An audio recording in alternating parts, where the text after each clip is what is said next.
Hello, everyone, and welcome to episode 125 of the True Crime All the Time Unsolved podcast. I'm Mike Ferguson, and with me, as always, is my partner in true crime, Mike Gibson. Gibby, how are you, brother? I'm good, man. How about you, man? Doing great. Yeah? I am excited about this unsolved episode. Yeah. We've had a lot of stuff going on lately. We have. Just finished up recording our TCAT episode, which is out right now as people are listening to this. It's on an Irishman named Robert Howard. They called him the Wolf Man. The Wolf. For not being a very well-known, I hate to say it that way, but well-known killer, he was a really bad guy. He was vicious, man. You know, the way that he thought about women and girls and treated them, and I mean, just unbelievably bad dude. And we've got our new podcast is been approved through iTunes. It's out. You can subscribe to it now. Rigorous interviews to get it approved. Yeah. iTunes reached out. I had to go through a 3-hour session, but I'm sure they had a lot of questions about this Rex West character and what role, if any, he was going to play in the new podcast. Not allowed to. I mean, they have an image to uphold. Stipulation was no Rex West.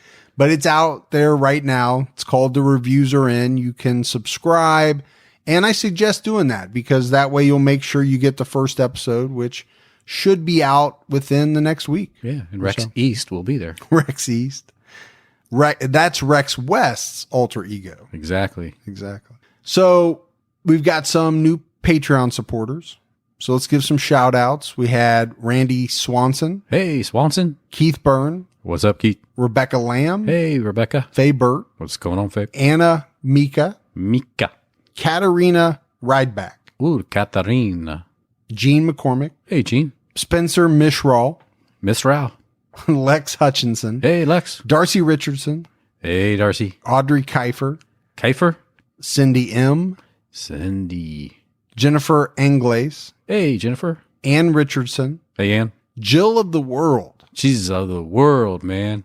Mia Proskorenko. Ooh, Proskorenko. Melanie King. Hey, Melanie. Terry Moore. Hey, Terry. Ruben G. What's going on, Ruben? Emily R. Wages. Hey, what are you messing around wages for? Wendy Webster. Hey, Wendy. Abigail Kemp. Hey, Abigail. Vicky Tang Sapchishin. Hey, Tang Sapsusun. And Diana Mosqueda. What's going on, Diana? So a lot of new Patreon support. We really appreciate that. If we go back into the vault, Gibbs. All right. This week we selected Ginger Lamontagne. Ginger Lamontagne? And I'm not sure if I'm pronouncing that right. I hope I am. Yeah. So we appreciate all the new support, the continued support. We had a lot of great PayPal support as well. Breda Hale. Thanks, Breda. Dorothy Ballerini. Thanks, Dorothy. Suzanne Kuhlman. Ooh, Kuhlman. Tamara Moore. Thanks, Tamara. And Allison Burks. Thanks, Allison. So love it. Thank you all so much. All right, Gib, are you ready to get into this episode of Unsolved? I am. I think this is a fascinating topic, and I think people are really going to enjoy it. We're talking about the murder in room 1046. And you may also see it listed as the Ogletree murder. You'll see it listed as the murder of Roland Owen. And I think that's the mystery, right? Why so many names? Very intriguing. No, there's no doubt. This case involves a man by the name of Roland T. Owen. So Roland checked into the hotel President on Wednesday, January 2nd, 1935. It was around 1 p.m. This hotel is in downtown Kansas City, Missouri. What's the name of a hotel you would never... Hotel President. Yeah, it's kind of a strange name. Yeah. It's pretty bold. Like you're the president of hotels? Yeah. This is a cream of la crop. So Roland requested an interior room. He also requested a room on one of the higher floors. Which you always do. You prefer to be on the highest floor possible. Because that's where the suites are. That's normally where they have you set anyway. I put you on 1 or 2. Normally that's where the free rooms are, and that's where I get, down there. It's like Titanic, I'm down. I got you in steerage. Yeah, you got me in steerage, man. I'll tell you how cold the water is every morning because I wake up and feel it. So the front desk checked him in. And they put him in a room on the 10th floor. It was room 1046. So how long did it take you when you were growing up to understand the room number that it was related to the first digit or the first two digits, depending on how many, was related to the floor. How long did it take me? Probably the first time I ever stayed in a hotel. Oh, was it like late in your life when you stayed in a hotel? Yeah, I'll be honest with you. When we went on trips when I was younger, we stayed in a lot of motels. One level. There's one level. The door was right by your car. Yeah. That's what we stayed in. So it probably was later in life before I stayed at a real hotel. Yeah. So I think at that point I was smart enough to know. And you say, okay, I get it. I get the numbering of the keys here. I know I explained it to you this year at CrimeCon. I know. I was like, hey, I don't know. You were fascinated. I'm like, what floor am I on? And you're like, hey, what's your room number? I'm like, I'm at floor 2, room 202. It was later relayed by the front desk staff that Roland told them that he had come in from Los Angeles, California. And they recalled his appearance. They said he had brown hair. He had a cauliflower ear. Gibbs, you know what that is? Yeah. It's I used to call a lot of wrestlers. Yeah, wrestlers get it. Now a lot of UFC fighters get it from getting hit in the ear. Yeah. Kind of ugly, actually. It's not a great look, but now we've just lost all of our cauliflower ear audience. Well, they weren't really hearing us that good anyway. Thank you very much. He also had a long scar across his scalp. Yeah. So this guy had some stuff going on.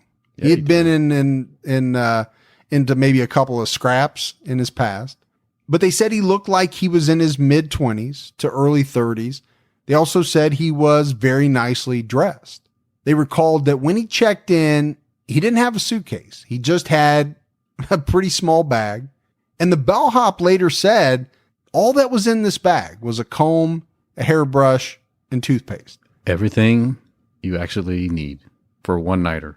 If you're going to wear the same clothes, if you're not going to take a shower and put on deodorant. Now, come on now. I mean, toothpaste is multiple function, multiple function. Toothpaste is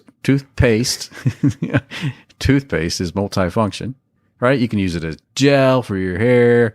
You can put it underneath your arm for a little fresh up on your deodorant. I do not suggest doing any of those things. Well, one thing they knew, he was only going to stay one night. He prepaid for that one night. And he told the bellboy that the hotel across the street was ridiculously priced. But I think, Gibbs, this small bag with the multifunction toothpaste comes into play in a big way because Roland Owen doesn't stay one night. He extended his stay. Later that day, after he checked in, the maid went to check on Roland to see if he required anything for a stay. I think back then they were a lot more attentive to guests than maybe they are now.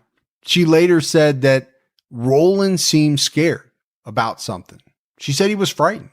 She recalled that he had shut all the blinds completely. There was no light coming in. The only light in the room was from a small bedside lamp. So the maid freshened up his room. And as she left, he asked her to leave the door unlocked because he said he was expecting a friend to drop by shortly. Okay. I don't want to get up. If you could just leave the door unlocked, I appreciate that. And we're talking about the 1930s, right? No key cards, no automatic locking doors. The maid came back to Roland's room a few hours later. She realized that she had forgot to stock fresh towels. And when she came back, she noticed that the door was still unlocked. She knocked. Eventually, she went in and she saw Roland sleeping on top of the bed, fully clothed. Which is something you never do. It's why I never visit your room. No, you should never be wearing all of your clothes when you get into bed. So the maid put the new towels in the room. And then as she was leaving, she noticed this note on the dresser. And the note just read, Don, I will be back in 15 minutes. Wait, wasn't signed. The next morning, the maid returned to room 1046 for morning service. It was about 10:30 a.m. I think they were a lot more attentive back then. They came multiple times a day. Yeah, kind of reminds me of those cruises that you used to take, when it seemed like every time you went back to your room, that person, male or female, whoever it was, they were in your room doing something, like changing out your towels, your sheets, taking all your valuables. No, but I get you. If you've ever been on a cruise, and I've been on a couple, They are extremely attentive. They are always asking if you need anything. Now, they're getting a big ass gratuity at the end of those cruises. Yes. If you ever look at your bill, it's pretty massive. Yeah.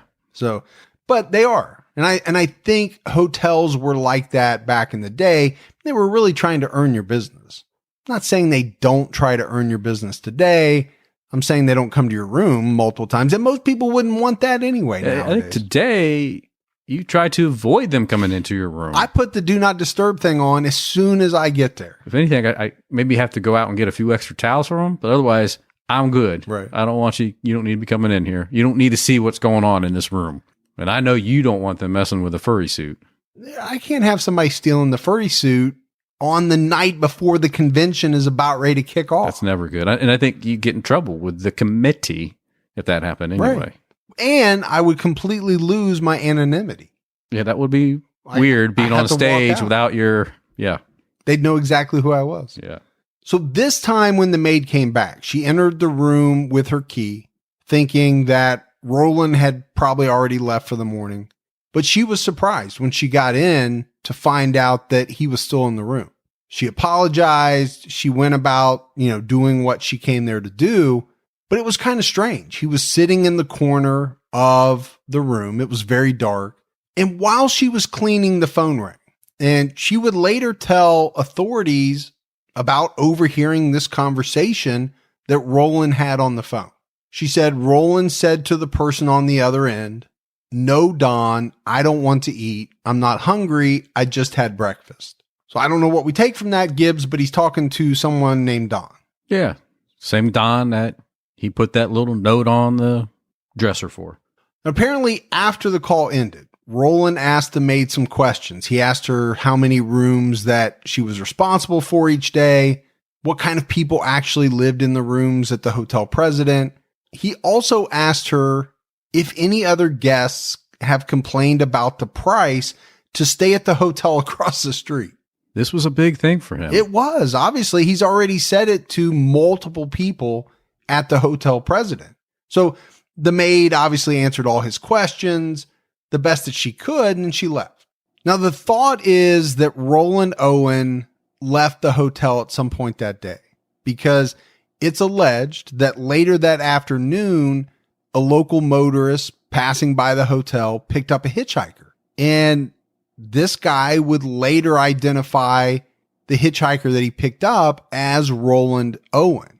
But it's what the hitchhiker said when he left this guy's car that really stuck with him.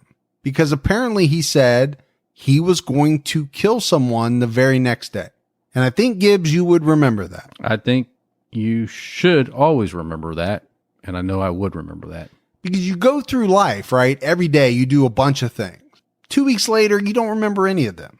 But something like that would be such a standout moment. Yeah. That you would remember the face. You would remember everything about it. Just a bizarre thing to say to someone, a stranger. Very bizarre. So later that evening, the maid returned to 1046 again for night service. You got to turn down, you got to put a mint on the pillow. There's a whole thing involved. She had fresh towels. Now, when she knocked on the door, she heard two men talking, and one man on the other side had a deep voice, and he told her to go away.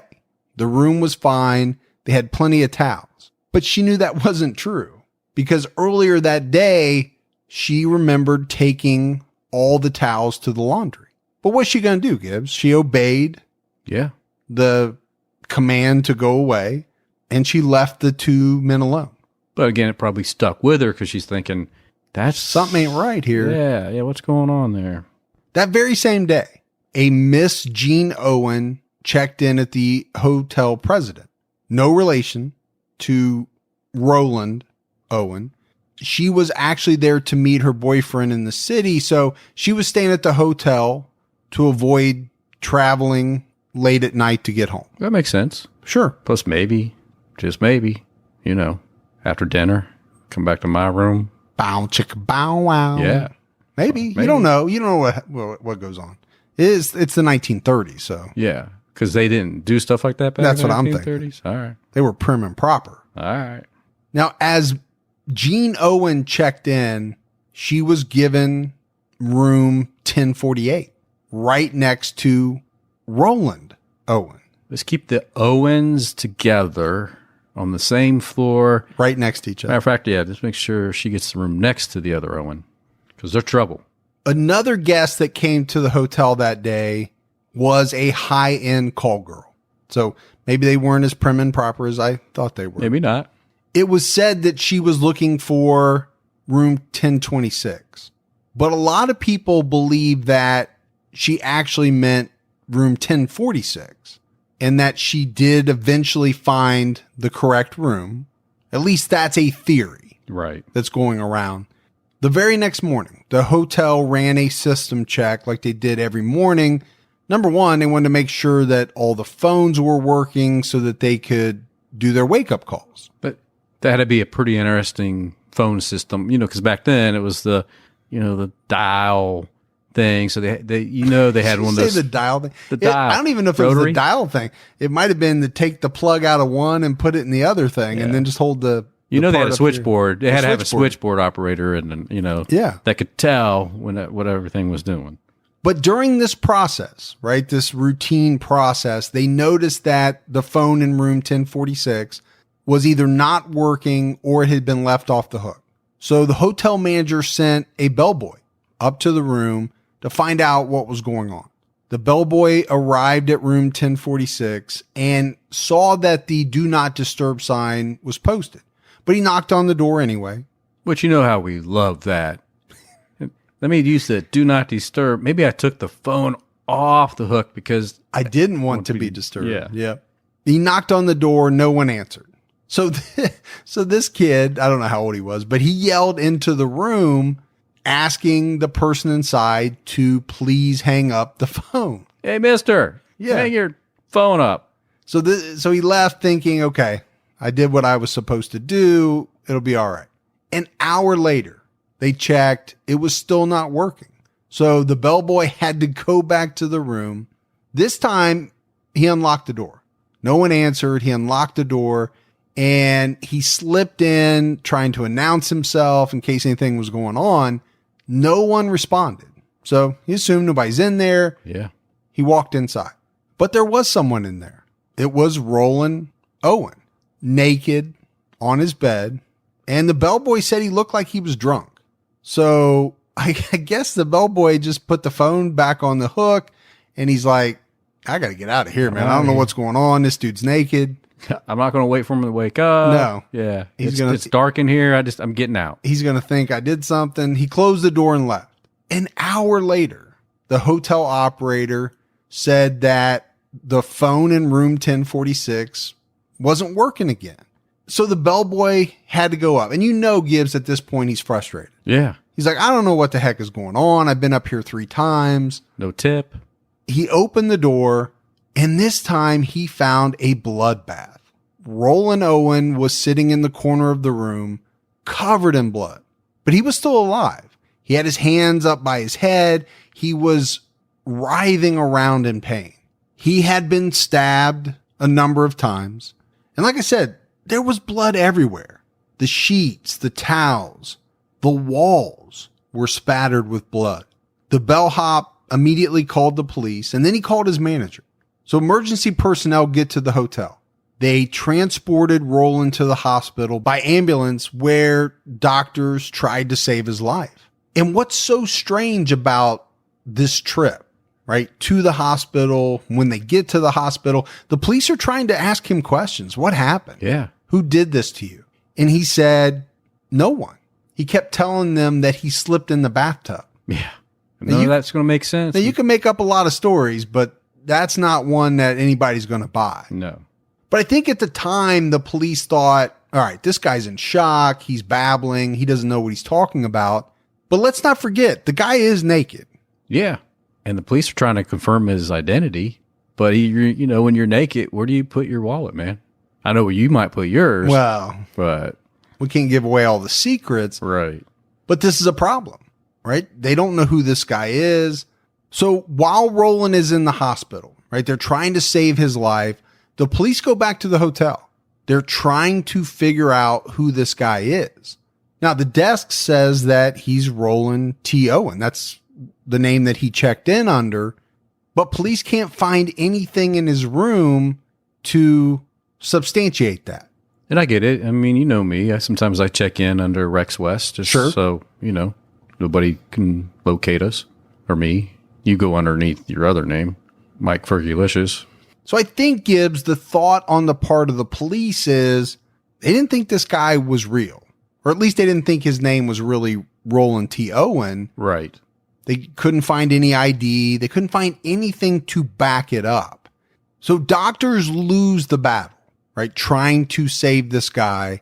And on January 5th, just days after checking into the hotel, he's pronounced dead. Now, the police list him as John Doe. Because like I said, they don't think that his name is Roland T. Owen. They just don't believe it. Doctors told the police that he had been viciously tortured. And they showed the police the evidence. On his torso, his arms, his legs, and his neck, he had been tied up and restrained, most likely with what they thought was an electrical cord. Then you get to the cuts and the stab wounds to his chest. They were severe. Yeah. He also suffered a punctured lung and a fractured skull. It was a rough ordeal. But Gibbs, the doctors also theorized that his wounds occurred well before the bellboy went to his room, even the first time. So the theory became that the phone was off the hook multiple times as a result of Roland reaching out, trying to grab the phone and call for help. He was just so badly hurt, he wasn't strong enough to make it happen. Yeah, he couldn't do the next thing, which was the dial. But then, he's probably trying to recoup, get some energy. And the bellboy comes in and hangs it up. Now he's like, man, I got to take it off the hook again. Try to dial that rotary thing. So Roland T. Owen / John Doe is dead. And there were a number of people, Gibbs, that tried to claim his body, thinking that he was, a loved one. But when they got to the morgue, they could not identify him. And just the fact that it happened on multiple occasions. So I don't know what happened. Somebody read in the paper that, somebody died. They were maybe giving a description. Yeah. And somebody says, that might be. Sounds like Billy. So-and-so. Yeah. But when they got there, it wasn't. The body was kept in the city morgue for almost 2 months. But you have to think about it. Kansas City has a John Doe. Yeah. What are they going to do with this John Doe? They have to bury him. Yeah, eventually they have to go ahead and take that next step forward at the city's cost. They ran an announcement in the Kansas City Post on March 3rd that the burial would take place on March 23rd at Potter's Field. They received a cash donation wrapped in newspaper from an anonymous person. And this was so the body could have a proper service and viewing. Then someone sent 13 flowers and a card to the funeral home where Roland, I'm still calling him Roland, was placed for viewing. And the card simply said, "Love forever, Louise." All of this is strange. Very strange.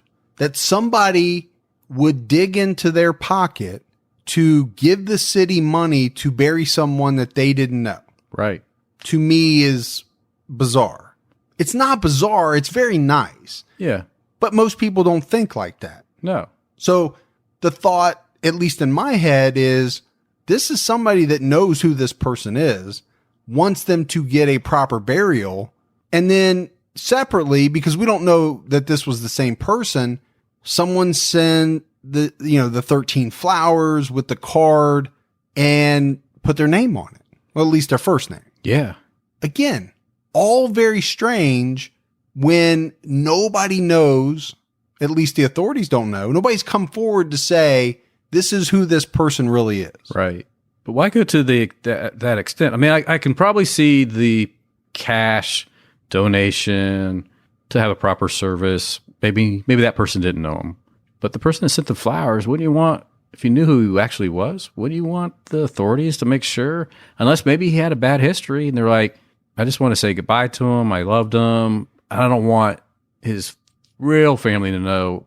That could be. You know, I mean, there's so many different ways you could take it. There is, but love forever, Louise, is somebody that obviously knows who this guy is. Somebody really, or I mean, I guess it could be someone playing a really bad joke. It could be.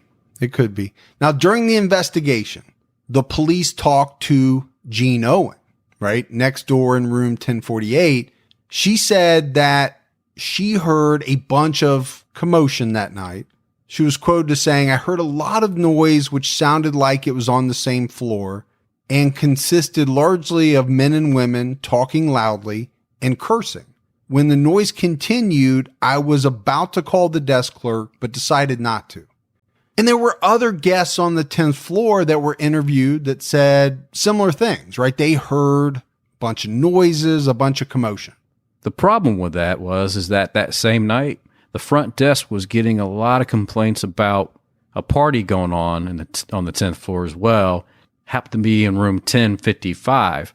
So when they got the complaints from these other people, the front desk just thought, that's that party at 1055 again, not realizing that it was probably coming from another room. But they didn't look into it. And that makes sense, right? Same floor, repeated complaints. You just assume they're talking about 1055 as other people have. So one theory from the police emerged, and it centered around the call girl that was known to have been at the hotel that night. So the theory is that she found room 1046, and then later her pimp went to the room to collect, but something went wrong. And, a fight broke out while he was trying to collect the money. And then eventually this guy ended up murdering Roland, or the man known as Roland. Yeah. The police checked room 1046. They dusted it for fingerprints and they found some. Yeah, they found a few that appeared to be from a female on the telephone. Which in the research I found very strange, because my assumption is, Gibbs, you go into any hotel room in the world. Yeah. And you dust that hotel room, you're going to find fingerprints out the wazoo. I would think. Yeah. So are they only talking about these because they were the ones of note? But I mean, in the research, it kind of sounded like they only found fingerprints on the telephone. Right. I just find that very hard to believe. And you would think if somebody wiped the room down, I mean, it would take, even back then, I know those hotel rooms didn't have as many things as they do today in there, but they still would have had a substantial amount of items to wipe down to not have any fingerprints show up besides a couple on a phone. Yeah, I found it odd, but when you research this case, that comes up over and over. They couldn't locate any weapons that would have made the type of wounds that Roland suffered. And they really didn't find any other clues. And even the fingerprints we talked about, they didn't lead to anything. No, nothing came from them. Police also interviewed the hotel staff. And when they did, the topic of Roland complaining about the high cost of the hotel across the street came up. So police went over there and they asked some questions at the other hotel about their John Doe. And someone at that hotel claimed that a man matching the same description had stayed at their hotel on January 1st. So this would have been obviously before he stayed at the hotel President. They said that this man checked in under the name Eugene K. Scott. So now the police had another lead, right, to run down, Eugene K. Scott. But it came back just like Roland T. Owen. They couldn't find a match. Now, granted, it's the 1930s, Gibbs. I don't know what in the way of technology they had to do this search, but everything you read was that they were unable to find a Roland T. Owen. They were unable to find a Eugene K. Scott. Hey, Billy, get the Kansas City phone book and open it up and let me know if there's this name in there. But they did go to Los Angeles, right? Roland said he had come in from Los Angeles. They went there to check leads. Didn't find either name in Los Angeles either. Police never found the mysterious guy named Don, and they could never trace this woman named Louise. Just a year later in 1936, a woman came forward after reading about this John Doe case. She had a strong belief that this man that said he was Roland Owen, now listed as John Doe, was her best friend's missing son, 17-year-old Artemis Ogletree. Artemis's mother would eventually confirm the identity of John Doe as her son. She said that her son came to Kansas City around that same time and had been staying in some of the other hotels downtown around, that time frame. But here's the problem. The police could really only take her word about what she told them. There's no way that they could prove it. There's no way that she could prove it, right? John Doe was already buried in the ground. They weren't going to exhume this body for her to see. Right. She had pictures. They probably had some pictures. Did those pictures align? Was it enough for everybody to be like, yeah, okay. Somebody might even had some pictures. I don't know. Mrs. Ogletree said that she had received 3 letters from her son in the spring of 1935. Did I say pictures? Mm-hmm. So I just realized what you did there. I'm like, what did he say? Oh, I said know. it 3 times. I said pictures. Yeah. I should have said they might have had some catchers too. Yeah. Gibbs, this was months after the murder occurred, right? The murder occurred in January of 1935. She said she received letters from her son in the spring. The letters were typed, and this led to a lot of suspicion. Well, sure it did. Yeah. Because I think she told the police that her son didn't know how to type. And I think even more than that, the words in the letter didn't sound like him. They weren't words that he would have chosen to put in a letter. Right. And I think a mom would know that. Oh, sure. If I got a letter that somebody said was from you, I would know if it had, the words were too big, everything was spelled correctly. Good grammar. I'd be like, I don't know what you're trying to sell, but this did not come from Mike Gibson. Throw some run-on sentences in there, and maybe. But all of this is adding up to a very bizarre thing, right? There were some rumors that surfaced that while at the other hotels, he had a male roommate. People thought, okay, maybe this was Don, but I just don't understand this, Gibbs. Artemis was 17 years old. Roland was said to be, maybe in his early 20s, but some people said maybe early 30s. Yeah. We also detailed out some very specific features. Yep. That this guy who called himself Roland had. He had the cauliflower ear. He had some scars. Now we're talking about 1935, so the information is a little sparse here. Sure. We don't know what Mrs. Ogletree offered up, and we don't know when the last time she saw her son. Yeah, he could have got that scar after the fact. Could have, I don't know how long it takes to get cauliflower ear. I think that's over amount of time. Or is it just, it has to be the right amount of pressure and something happens that dries the ear out or something? I don't know. I don't know. What do I look Let's like? try it. Can we try it with your ear? I look like a doctor. I don't know how long it takes to get cauliflower ear. Now we will. But when you take all of this together, it's just so bizarre that this woman deep down in her heart believed that this John Doe was her son. And maybe she just wanted to believe. I don't know. Yeah. And maybe it really was. I really have no idea. Now, why would she want to believe that her son was dead? I don't know about that. Most people wouldn't. I wouldn't think. So what really happened here? I mean, obviously, nobody knows for sure. There are a ton of rabbit holes in this case. And there's a ton of questions, right? Did this man who called himself Roland entertain a call girl that night, fail to pay up, and was killed by her manager / pimp? I don't really know a better word for that. Right. Or was he scammed by these two individuals and murdered? Now, we talked about the fact that there was a call girl in the hotel. What we haven't talked about is it's known that she was actually on the 10th floor. The hotel elevator operator remembered taking her to the 10th floor. We also know that Jean Owen, the woman staying next door, heard a woman's voice that night. And then there's this mysterious Don. We know there's a Don. There was a note left for Don. Yeah, and the maid heard him on the phone with a Don saying, "No, Don, I don't want to eat breakfast today."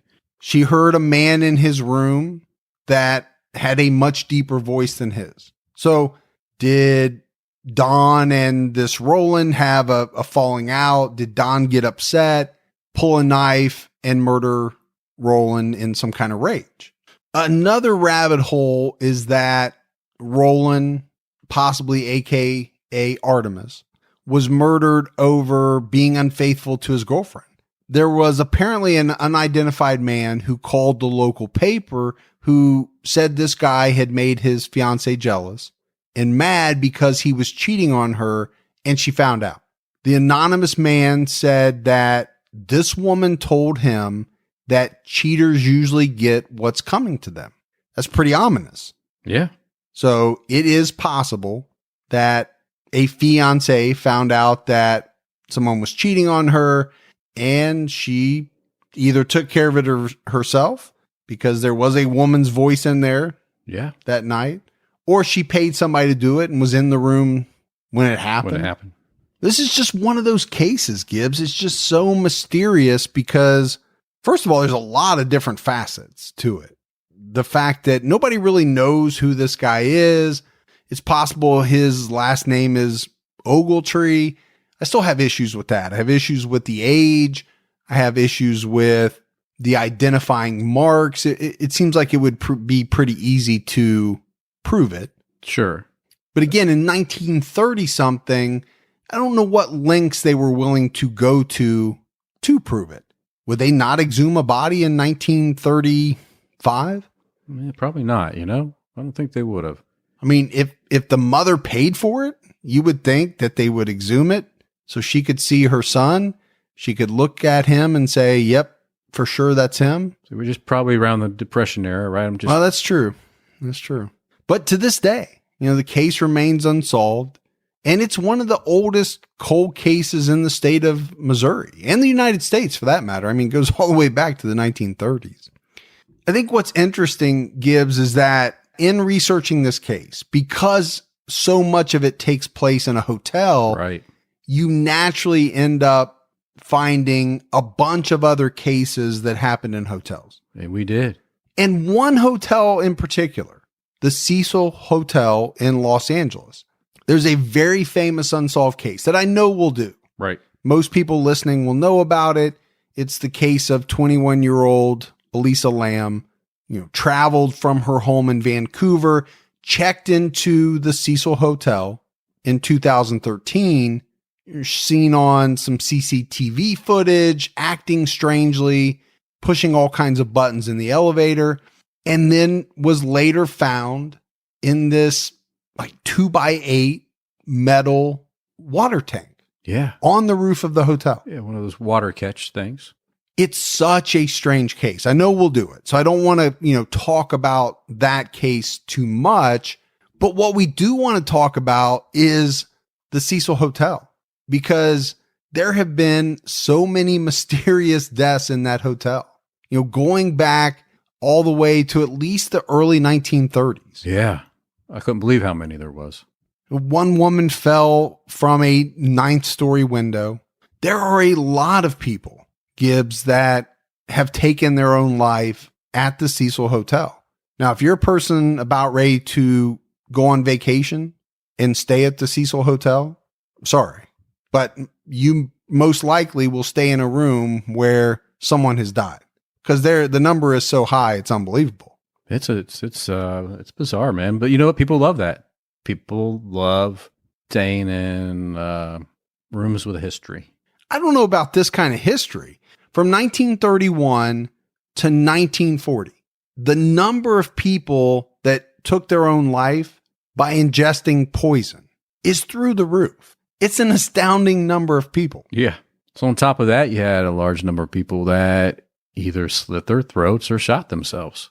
And then it seems like as you get into the 50s and 60s, a large number of people jumped from, the hotel to their deaths.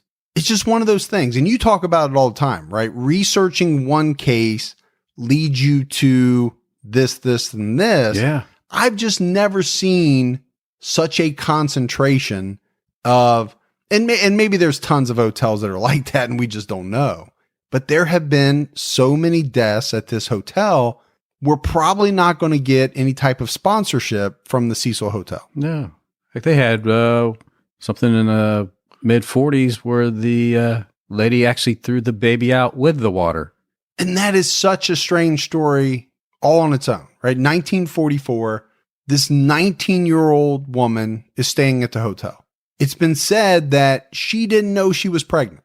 She's with a much older man sharing this room at the hotel.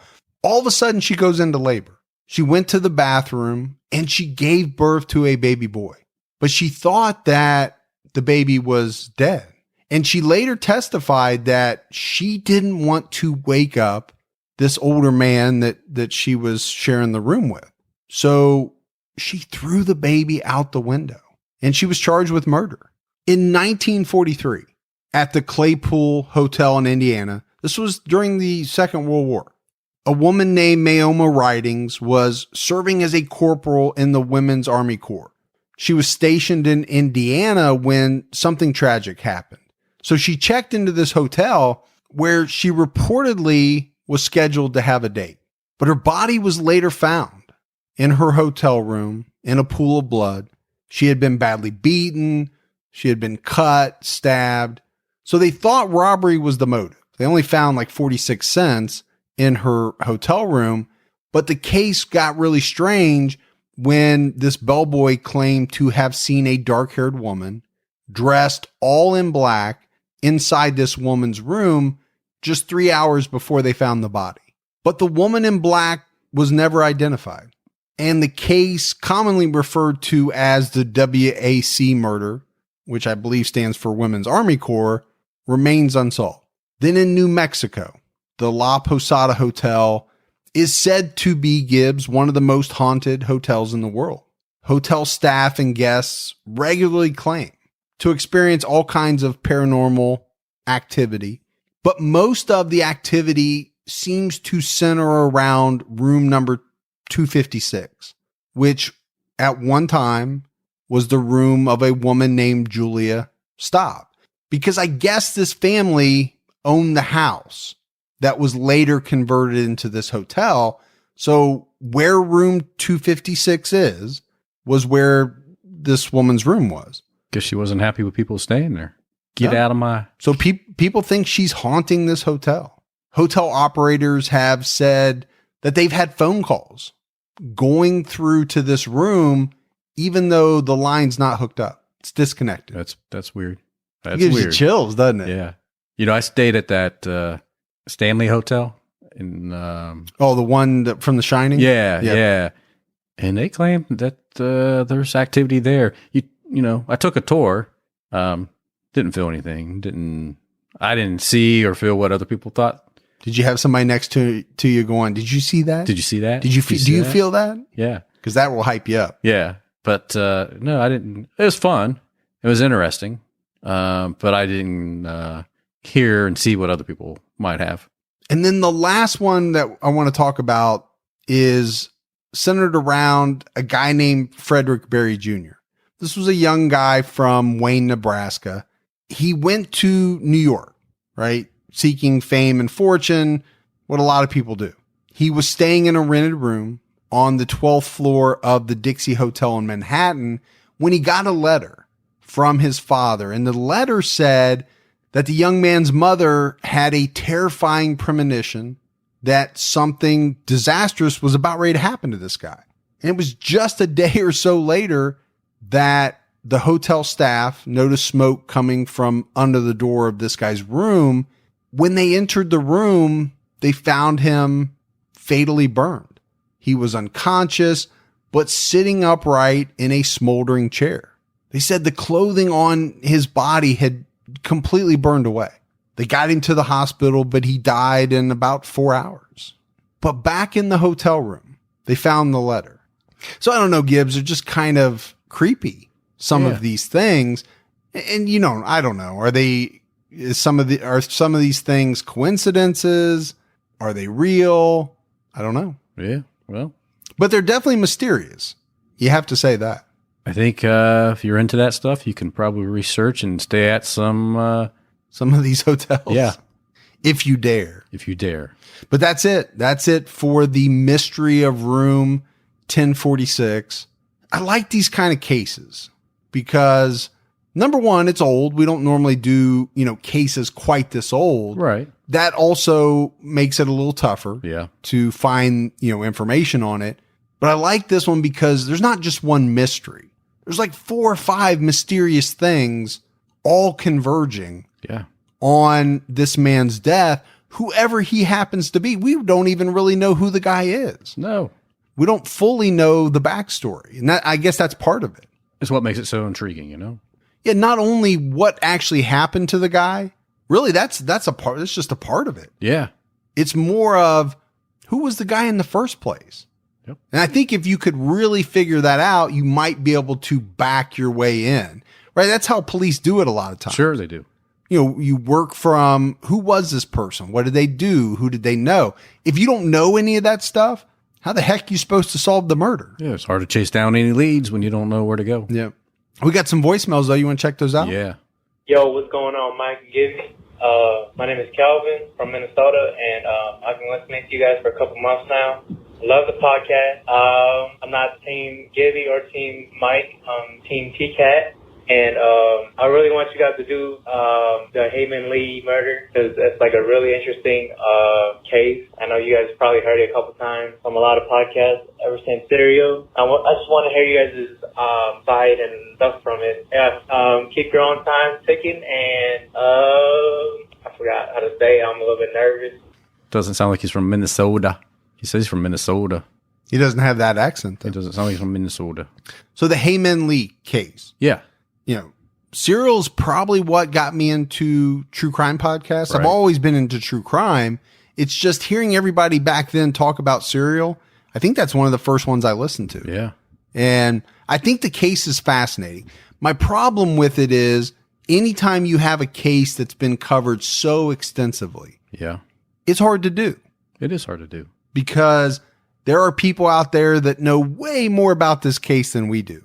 And even if we, spent weeks researching it, they'd still know way more about it than we do. So not saying that we will not do it, but it's a tough episode. And I don't know how many episodes it would take because there's so much information.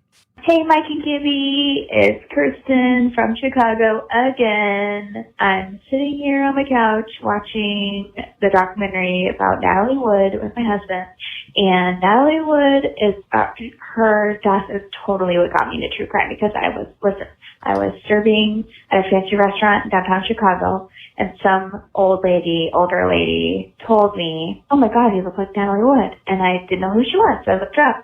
And then her death was like so mysterious to me. And so I looked it up, and then I got super into true crime. So I just put 2 and 2 together, and you guys should totally do an episode about Natalie Wood because it's crazy. And I had no idea that Christopher Walken was on the boat when she died. And that just blew my mind because I'm 29. Actually, I'm 30 now. Anyway, just would love it if you guys did a Natalie Wood episode. Thanks. Bye. So 2 things, Gibbs. Number 1, if somebody tells you look like Natalie Wood, that's a heck of a compliment. That is a compliment. She was very, very pretty. Yeah. Number 2, you've been talking about doing this case for a long time. Yep. So I know we will do it. Yeah, we'll definitely do it. I know Natalie's sister, I believe, has been pretty active on this lately. So, and it would also give you a chance to do your Christopher Walken impersonation, which is really good. I won't do it right now, though. Hi, Mike. Hi, Gibby. This is Sarah again out of Littleton, Colorado. I was just calling in to suggest a case. This one, I think is pretty well known. It's from 1984. This man went on a rampage and he killed a ton of people. He first killed 2 Sarah Connors, and he almost killed a third. And he killed countless victims with a car and with a ton of machine guns, and he was never brought to justice. And I just thought I'd suggest that case. Anyway, guys, I love you both. I listen to the podcast regularly. It's my favorite podcast. And keep your own time ticking. Bye. But he keeps coming back. So when I first heard this, it actually thought, who is this person? Man, I got to look this person Get up. excited. Until she started talking. Even when she said Sarah Connor, I didn't put it together. Yeah. But when she started talking about the machine guns and Yeah.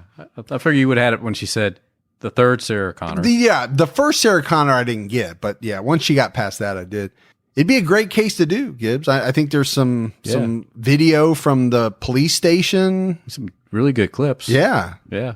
I think, there's some audio probably that we could squeeze in there. Probably call Arnold and ask him if he do a couple. Do a voiceover. Yeah. It was funny though. It made me laugh for sure. Because nobody's ever done that. Nobody's ever suggested a case that, was fiction and had me going for at least a little bit. As far as we know, it's fiction. As far as we know.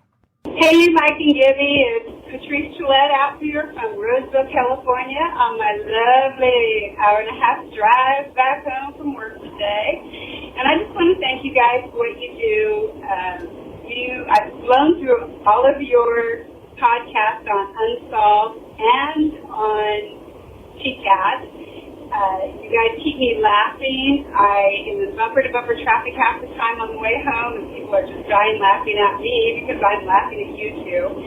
And I just want to thank you for what you do. You treat the victims with such dignity and respect, and you also sometimes are not sometimes, you are always very respectful of the people and their mental conditions, and that really means a lot to me for personal reasons. But anyway, I just wanted to say thank you for what you do, and that's, as somebody said, that silky voice of Gibby's. But anyway, just again, thank you, and I cannot pick a team, so I'm Team Forgive. But anyway, thanks a lot, guys, and have a great day. Keep your head on a swivel, and keep your own time ticking. So Patrice actually made both episodes. Oh, because we did her shout out, her Patreon shout out on TCAT. That's right. But then I played her voicemail on Unsolved. That's a double. It's a double. All right, Gibbs, you got anything else before we wrap it up? No, I'm good, man. All right. We appreciate everyone. We appreciate you listening, telling your friends, all that stuff. It's awesome. We do. That's it for another episode of True Crime All the Time Unsolved. So for Mike and Gibby, stay safe and keep your own time ticking.